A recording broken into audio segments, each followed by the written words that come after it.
Oi, pessoal! Olá, voltamos. E hoje para falar de um tabu, que é um assunto assim, sei lá, eu acho que é o mais tabu do intercâmbio mesmo, que é para você, especialmente para você que tá pensando em ficar em casa de família durante o intercâmbio, o que você tem que saber, como que a família vai te tratar, enfim, a gente separou alguns tópicos aqui que são os principais sobre essa experiência e na real é a realidade do que muitas vezes pode acontecer. Você quer começar falando o primeiro tópico? Pode ser. A gente separou 4 tópicos para vocês, então sobre a casa de família, então sobre o que vocês precisam saber sobre esse tipo de acomodação. Então, o primeiro tópico que a gente separou é que às vezes a casa de família ela pode ser um business. Então a pessoa não é sempre, vai. Tem algumas vezes que você realmente vai ter ali a convivência com uma família, vai ter interação, mas tem muitas vezes que é mais um business. Então, ou seja, o que isso quer dizer? A pessoa, às vezes você não tem interação com as pessoas da família, às vezes eles sempre estão fora, às vezes é só uma pessoa que mora na casa e aluga os quartos para estudantes. É muito comum. Então é bem comum, então é importante você saber que às vezes a casa de família pode ser um business. Então a gente é muito transparente, né, amor, nessa questão. A gente da Descobrir o Mundo, a gente é muito transparente em tudo, na realidade, mas principalmente a casa de família, a gente tenta sempre frisar esses pontos para todos os nossos clientes. Né? Porque a expectativa normalmente é muito alta, as pessoas ainda confundem a experiência de casa de família com, acho que a experiência que o Rotary às vezes proporciona, que é a troca de filhos que existe, mas que é um programa que hoje se confunde, eu acho. Que Sim. Talvez há uns 20 anos atrás poderia ser uma interação mesmo, você fazer parte da família, mas hoje já é uma pegada de negócios real, assim. Sim. Então, às vezes você vai morar num basement, nem vai ver a família, como eu tenho várias amigas que já foram e ficaram em um basement, nem viam a família, mas as refeições estavam ali. O que mais que pode acontecer em casa de família? Então, a gente também tem as regras da casa. As regras da casa. Sempre vão ter regras. Pra gente brasileira é difícil, né, conviver com isso. É verdade. Mas toda família tem as suas regras. Então, tem muitas famílias que falam que disponibilizam, deixam a chave com a pessoa, e tem gente que não deixa a chave com a pessoa. Isso é um exemplo. Aberta. Isso é um exemplo de uma regra, tá? Então, tem famílias que deixa a porta, né, abre para a pessoa, para o estudante, tem horários para chegar, tem horários da refeição, e tem família horário sempre. Horários sempre. Eles curtem horários. Horário de refeição, acho que é quase 100%. Então, assim, sempre vai ter as regras da casa. É muito importante entender isso, né? Já sair com isso daqui formado, porque a pessoa no primeiro dia normalmente passa essas informações para os estudantes, mas às vezes o estudante não sabe, acha que vai ficar livre pra chegar a hora que quer, vai fazer refeição na hora que quer, e não é bem assim, tem que respeitar certinho o que é a regra daquela casa, o que são as regras daquela casa. A minha host não curtia que usava o micro-ondas dela. Parece bobeira?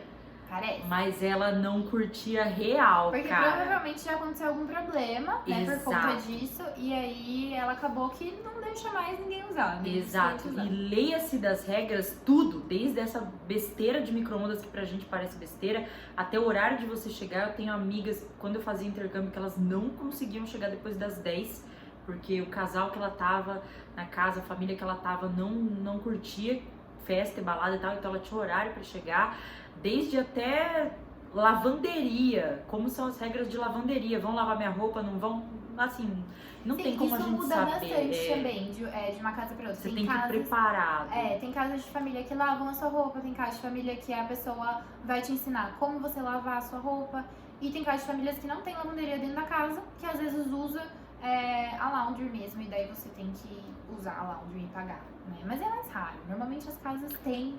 É mais de quem vai lavar pra você, né? Você mesmo. Aí o próximo ponto é que as casas de família ficam sempre em bairros residenciais. Esse ponto pra mim é um ponto interessante, porque muita gente não gosta porque é muito distante. Fica a cerca de 40 a 60 minutos de distância das escolas, normalmente, porque são bairros residenciais e eles são mais afastados, isso é normal. Eles são afastados do centro. Então, onde se localizam ali as escolas. Mas, pra mim, é interessante porque você vai conhecer um outro bairro que, de repente, você não iria conhecer se você não ficasse ali. Então, você vai ter contato com outros lugares daquela cidade que, de repente, se você ficasse perto do centro, você ia conhecer só ali, aquele negócio. Bairro residencial, você tem uma ideia de como as pessoas real vivem, assim, né? Exato. Tipo, às vezes você mora perto de uma escola high school, você chega junto com a saída das crianças, você consegue ter uma ideia. O mercado muda do centro para o bairro residencial, parques. Tem bastante parque. Sim, então assim, é legal pra você vivenciar. Você tá indo fazer o intercâmbio pra vivenciar, pra viver realmente, né? Então eu acho interessante, né? Ficar distante pra conhecer mais coisas. Mas tem gente que não gosta tanto por ser desgastante ir até a escola, porque fica longe. Só que o transporte do Canadá, né, principalmente, ele é, por exemplo, muito bom. Então não tem, assim, né, falar, vou ficar longe, mas aí vou demorar muito tempo. Não, porque o metrô vai passar de 1 em 1 minuto, você não vai nem esperar. Então vai ser super tranquilo, assim, em relação a transporte. Nos outros lugares também, né, na Europa. Eu acho que Londres, assim, talvez seja um pouco diferente, porque você consegue ver aonde vai ser a zona que a sua família vai ficar.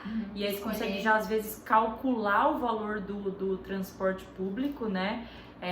Mas, via de regra, o metrô de Londres é um dos mais antigos do mundo. Então, assim, tem muitas linhas. Então, provavelmente, você vai fazer muitas baldeações ficando em casa de família.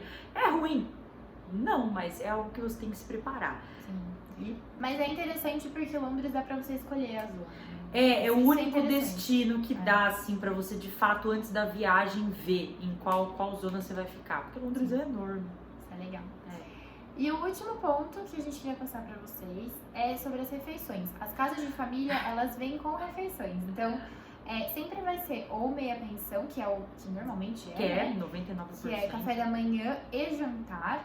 Ou então pensão completa, que é mais raro, mas acontece. Tem algumas escolas que têm essa opção de pensão completa.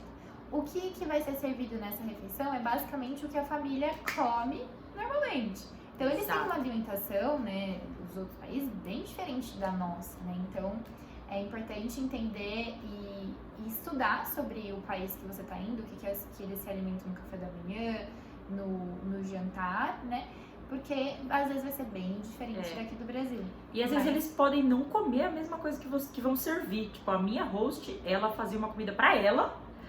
E aí, pros estudantes, pra gente, assim, moravam mais de um estudante, né, com ela, acho que a gente era em 5, se eu não me engano.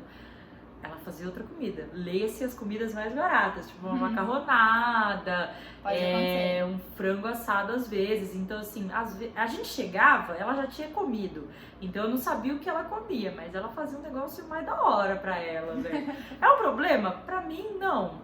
Mas às vezes algumas pessoas podem ficar um pouco sentidas. Sim, mas a alimentação você vai ter, assim, cada host vai oferecer de uma forma diferente, mas é importante que não vão esperando que vai ser a mesma alimentação que está acostumado a fazer aqui no Brasil, com as mesmas coisas, vai ser totalmente diferente e normalmente é uma quantidade separada, tá? Então às assim, vezes não pode repetir. Às vezes tem dessas coisas. É como se você fosse comprar uma refeição em algum lugar, então é uma refeição, né, que vão te disponibilizar. É importante também de cozinhar, né? A gente Sim. não colocou, já falando de refeição, já entrando na mesma coisa, se você espera às vezes levar sua tapioquinha, pra fazer a sua tapioquinha, às vezes pode ser que eles não permitam acesso à cozinha. Mesma coisa do negócio do micro-ondas que a gente falou, porque às vezes eles já disponibilizaram e teve problema, e também pra se precaver, pra não dar algum tipo de problema de usar as coisas e tal. Então pode ser que eles falem, a gente não deixa disponível pra utilizar a cozinha. É só pra fazer as refeições que a gente vai servir mesmo. Então, tem as regras da casa, né? Então, daí, que normalmente é isso, né? As principais e as mais diferentes para os brasileiros, acho que são essas, que a gente pode sentir um pouco mais na pele. Mas eu gosto de chamar a casa de família de loteria. Então, às vezes, você pode se dar super bem. A minha experiência foi super agradável, mas eu tenho amigos que, quando fizeram intercâmbio junto comigo, se deram super mal, assim, entre aspas, que fugiu muito da realidade. Quando o casal vai também, pode ser que fuja bem da dinâmica que eles estão acostumados. Ou igual a tapioquinha, você vai, leva um monte de tapioca pra fazer e a pessoa não deixa você fazer. Você vai fazer o que com essa tapioca depois? Enfim, tem várias situações. É por isso que a gente tá aqui pra avisar vocês que pode ser que não dê. Tudo isso, se você quiser mais detalhes, a gente sempre fala em vendas, a gente sempre joga super aberto, tanto em vendas quanto em pós-vendas, porque são uma das principais dúvidas que o estudante tem. E aí, durante a parte de vendas, a gente faz todo esse check-up, a gente passa por tudo isso para explicar direitinho. Acontece às vezes das pessoas comprarem casa de família, elas podem trocar depois, um pouco antes de ir? Pode trocar para uma residência, enfim, a gente consegue conversar com a escola e ver o que dá pra fazer. Mas tudo depende de disponibilidade e tal, mas isso a gente pode fazer. Existe uma série de... Se acontecer isso, vai acontecer, enfim, mas assim... dá que pra assim, fazer. a casa de família, a homestay, ela é uma acomodação que tem um custo muito bom, né? Assim, relacionado falando de custos, né? O custo da casa de família é bem melhor do que se você for ficar numa residência estudantil, às vezes um pouco mais top, ali próxima da escola. Então, você pode economizar um pouco na casa de família e você ainda tem algumas refeições. Então, vale a pena super considerar, só é importante entender esses pontos e a gente tá aqui pra ajudar vocês nisso. Como eu disse, em vendas a gente fala tudo isso, em pós-vendas também. Com certeza. Se quiser saber se quiser ter uma consultoria com um especialista, é só mandar um e-mail pra gente no contato@descubramundo.com ou se tiver já falando com algum especialista também, já pode ir com ele. Exato. Ou chama a gente aqui também no Instagram, no YouTube. Que a gente te liga. Então tá bom. Muito obrigada, gente. Até Espero a que tenham próxima. gostado.